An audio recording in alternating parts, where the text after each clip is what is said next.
free reign over San Francisco in the way that they have been, that's part of what we lose, is we lose some of our heart and we lose some of our soul and we lose our ability to sort of mount these kinds of political resistance.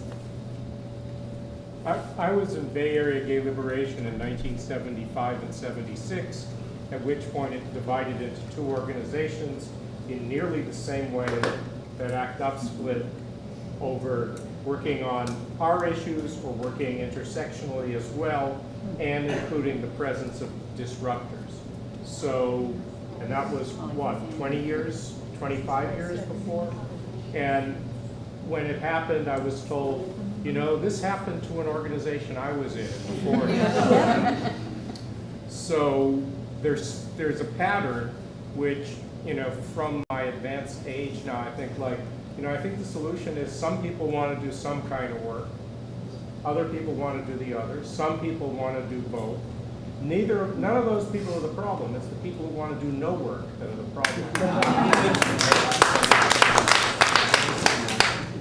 Yeah, I'm not quite sure how to phrase this question, but so just generally to those of you who are involved in the activism, you know, it's interesting. I see, and maybe this is just a facet of progress. In many ways, this is a classic question. So sometimes things related to HIV and AIDS get marooned in the 90s and the 80s, and sort of like, in a sense, and maybe this is just a facet of progress, but I see this, I'm a writer, and I see this about, say, AIDS literature. Yeah. Things are like, you know, Tom Gunn or Mark Doty or Paul Monette, it's like marooned somewhere else.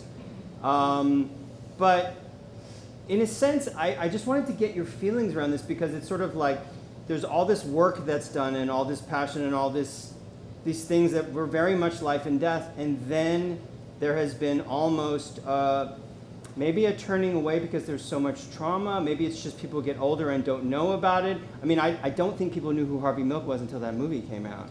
You know, I mean, like, I swear to God.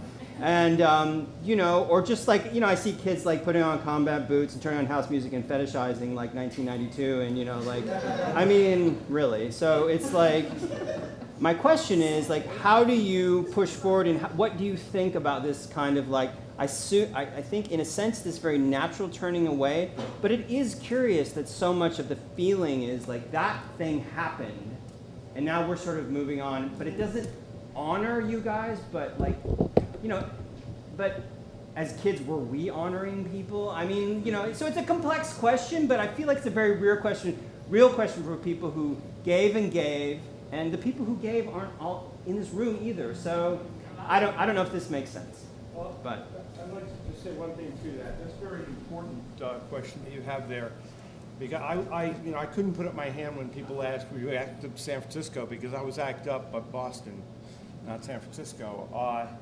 But the common denominator for all of the ACT UP movements throughout the country was one very simple thing.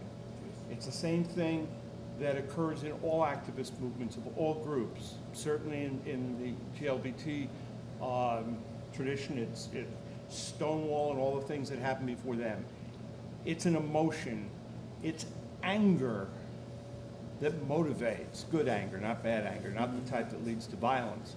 The type of anger that motivates you to seek out justice. Someone asked earlier, how do you, after so many years, retain or be an activist for so long? Because some of the older people here have been.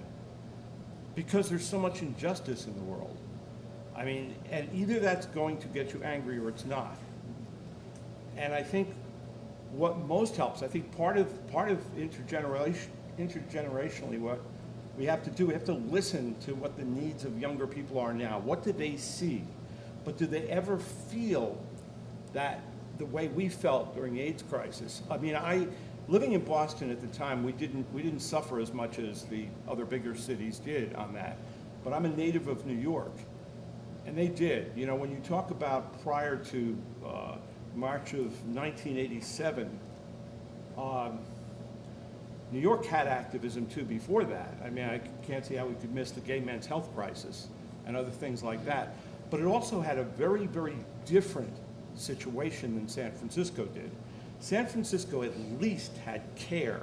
It had doctors and hospitals who cared.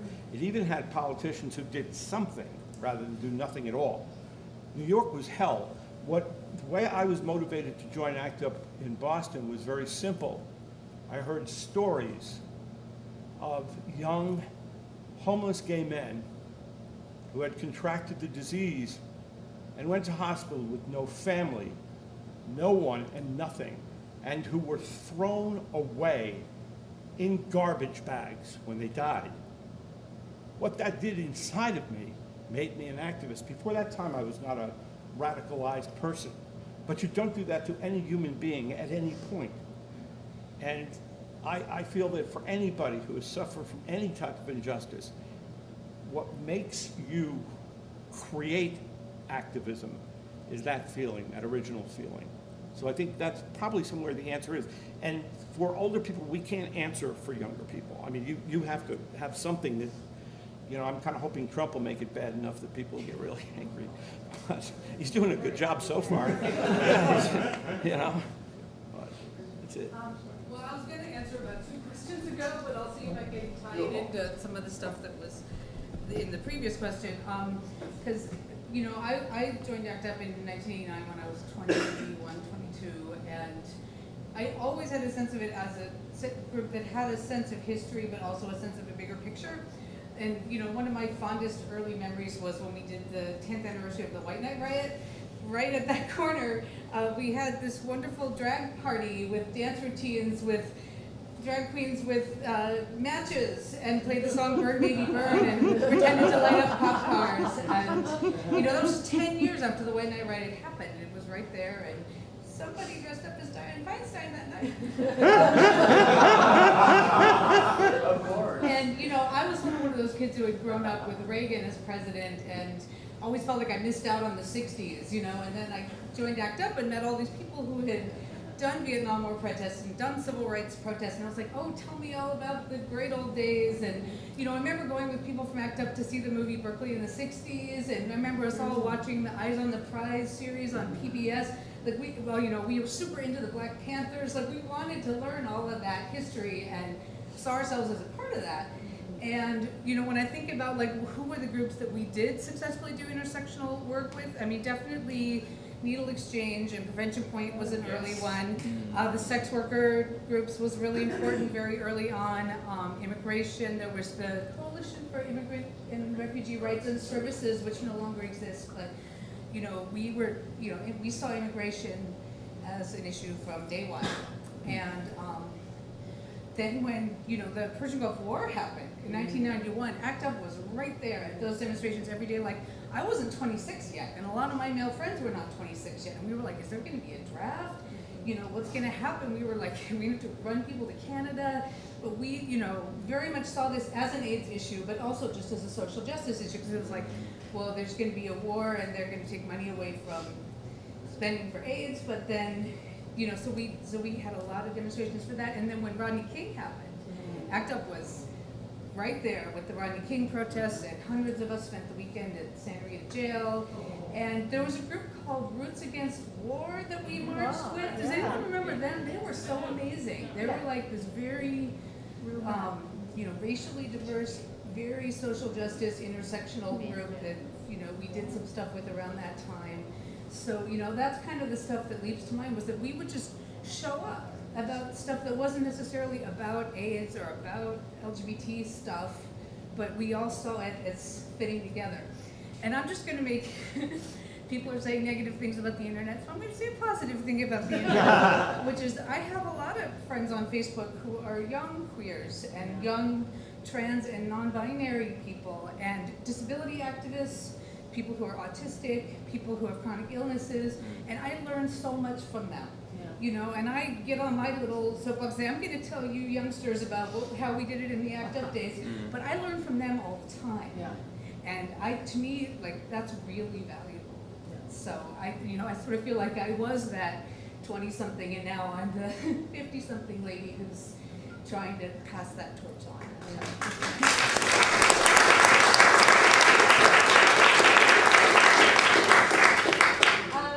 Touching on that, thank you for saying that. I didn't want to be too non-sequitur. Going back to bridging intergenerational gaps with activism, I feel like folks were kind of asking that question, you know, how do we just come together as different generations of activists? But then there's also a lot of dismissive talk about how our framework for activism, which does revolve around social media and has been useful to me personally, especially as someone who like has a mental illness and a disability. I can't always participate fully, but I want to know what's going on out there. So I guess I wanted to just bring it back and ask, like, how do we really tactically bridge those two different forms of activism? And I was going to say something about the social media piece earlier, because I think the flip side of what Lito said about the news is the flip side is we don't need the news to tell our stories anymore in the ways that we did.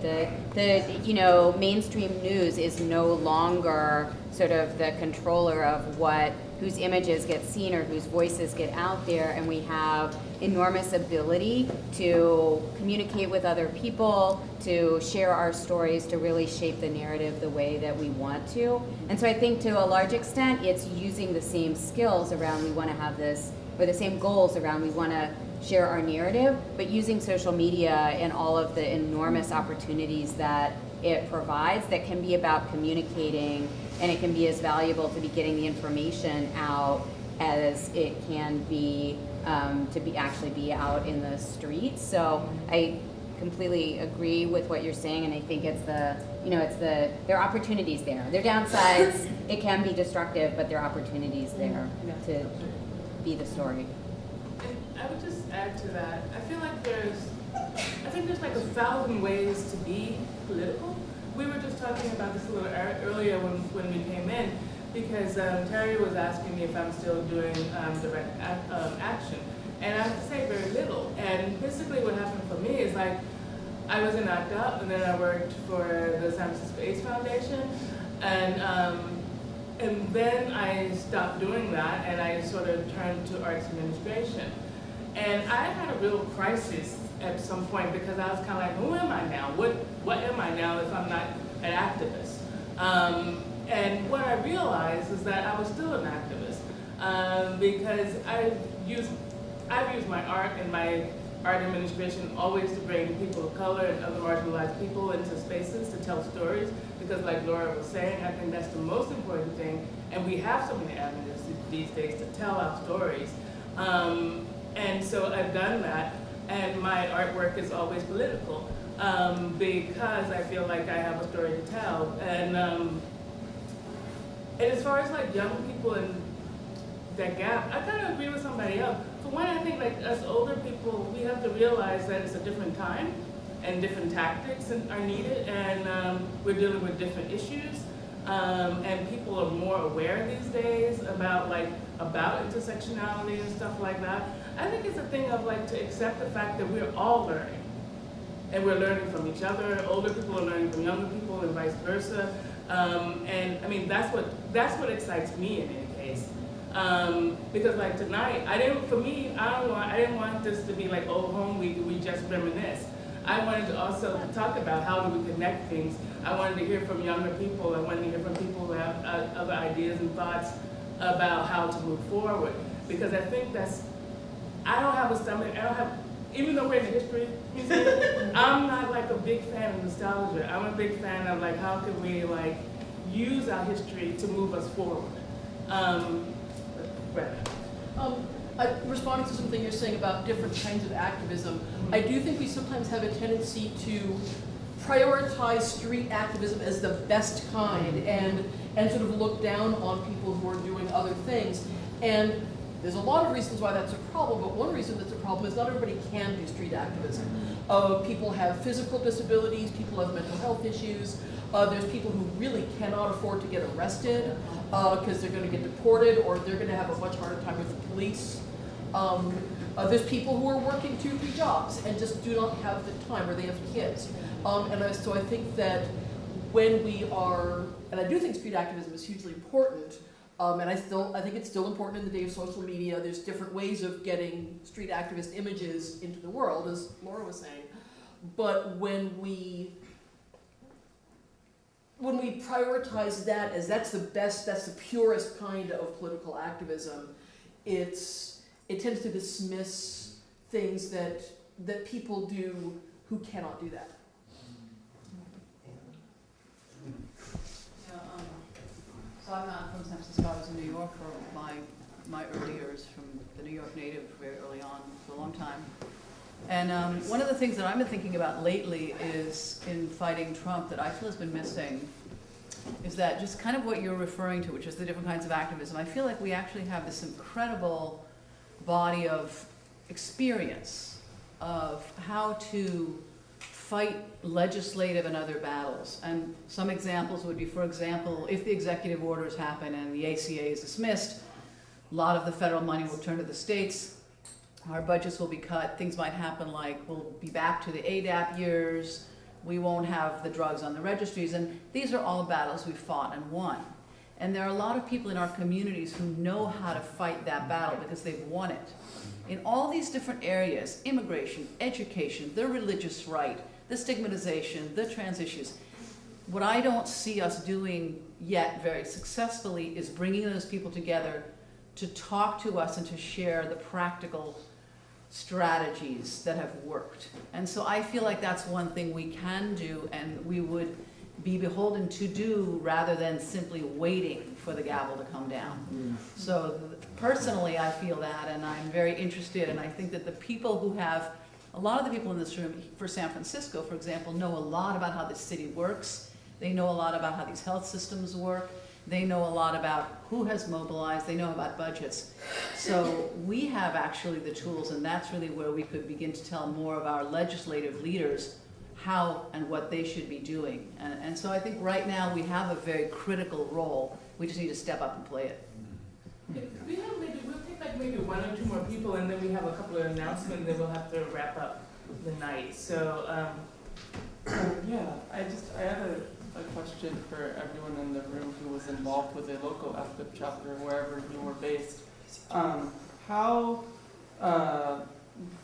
What was coordination like, if there was any, with other chapters across the country, and how would that work? Like, because the idea that in San Francisco alone you had ACT UP, but then you had affiliate groups that were taking it on themselves to do amazing actions. Like, there seemed to be a lot of elasticity in terms of who did what when, but groups could still come together for larger national actions. So I'm just curious, like, what was the communication like, or how did you hear about things? Because it seems like that's kind of what's happening now. There's a lot of local actions that take place, and then we've seen kind of these larger, national efforts, like the Women's March, like the outpourings at airports after the first immigrant executive order was signed. So I'm seeing a kind of analogous situation, and I'm curious how things played out back then. I can answer just really quickly. I was actually the first coordinator for ACT Now in '88. It was like a 6-month stint, so my job was to try to hook up all the different ACT UPs around the country. And what we did is I put together packets of information, collected information from each of them, and then I would mail them out to all the different groups, and they would share them. Did you fax them? Sometimes it was faxing, but even a fax machine was always not easy to access. And so, and then we actually would have conference calls. Tin cans with string. Yeah. Sometimes there would be like 45 people from 45 different groups. Then there were the carrier pigeons. And each of the groups would have to contribute a little bit of money so that I could pay my phone bill and pay for the Xeroxing and things like that. So literally, that's how we did it. And and people would make proposals, but it was really kind of chaotic. And the fact that we pulled out anything at all was really pretty much amazing. But the night of October 6th, the night of the martial law being declared, that day in the 13 active chapters across the country, actually, it was Resistance? No, it was pray for the dead and fight for the living. Slogan, fight National Day of Action. Yeah, right. And Danny Sotomayor for sure. But we actually organized it. 13 chapters at the same time had demonstrations going on, and it was all organized by a conference called the Women's Action, the Women's Stuff at CDC. The activists were really able to coordinate on specific, like when the AIDS conference here in San Francisco in '90, there was a little network, and it wasn't always egalitarian. It wasn't always pleasant.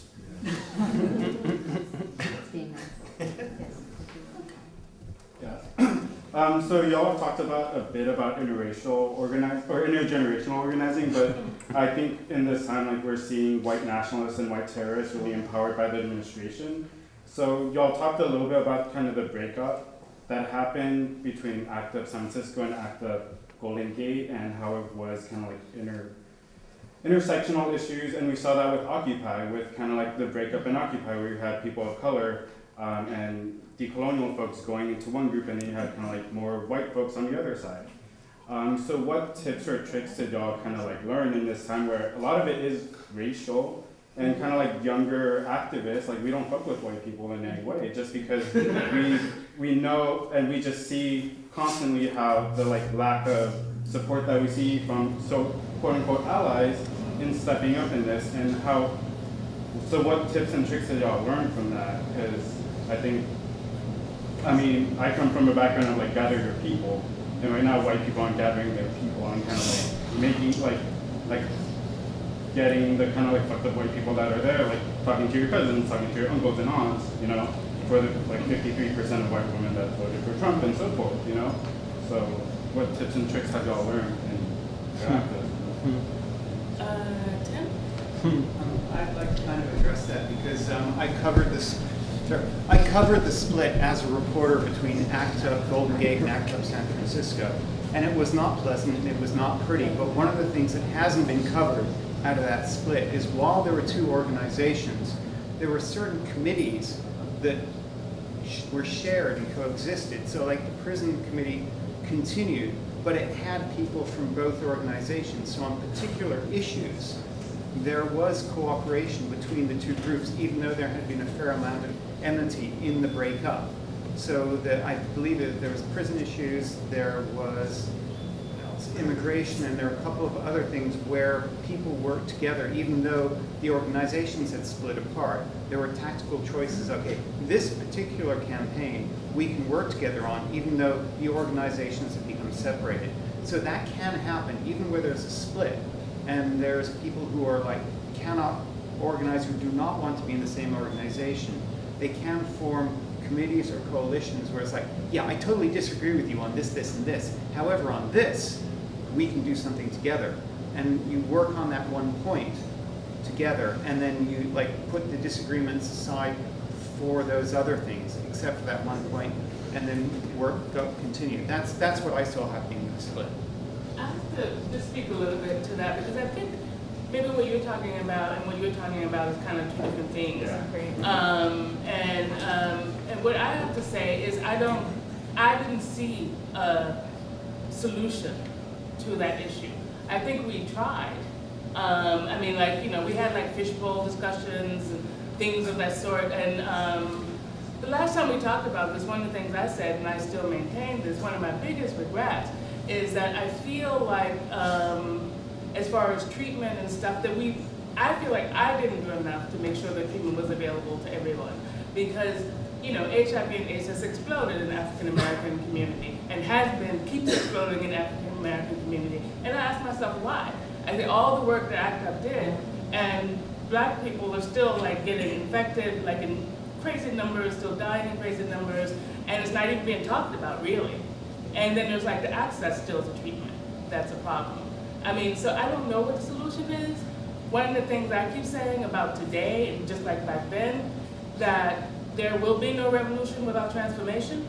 And for me, transformation is about identity politics, to tell you the truth, and recognizing like how people are affected and how we have to work to make sure everybody get free and live and saved, and like have that as a framework. But I don't know the solution to that.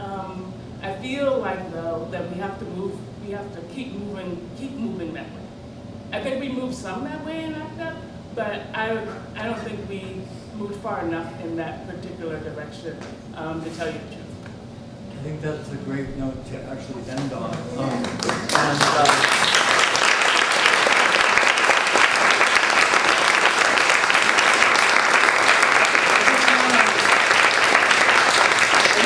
A special shout out to Crystal Mason and Mike Shriver to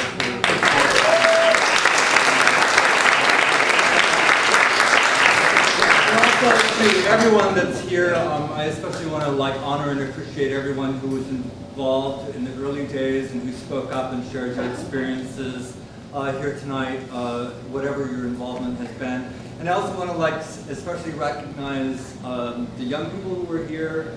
And I sort of feel like I'm 20, 30 years older than a lot of people here, and but I recognize you as being people who would have been there with us in those early groups, and I'm excited that we're all here together and have the opportunity to work on issues that are confronting our world today. And on that note, I want to welcome everybody also that we have a thriving organization with a lot of committees.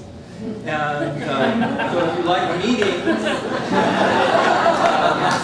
you want to process issues, and if you want to make a difference, please, you can talk to me. We have a programming and education committee that actually needs members right now. We don't even have a chairperson for it, and so it's kind of like me, and I'm supposed to be raising money. So we need people that are involved to plan events like this. This is the second in our Fighting Back series. Next month on the 18th, we're going to be focusing on queers in electoral politics. Contemporary work in electoral politics, party politics, and how that's worked historically. We're still putting together the panel. The next month, we're going to be looking at development versus preservation. In San Francisco, and then I think the next month we're doing the Lesbian Avengers, aren't we? Yes. Yeah. So I'm excited about that. So please, get involved, talk to me. We have plenty of other committees. You can plan an exhibit. Whatever you want to do. Communications, we need help, right, Gerard? Okay. So thank you everyone for being here. Hang out a little bit and get out.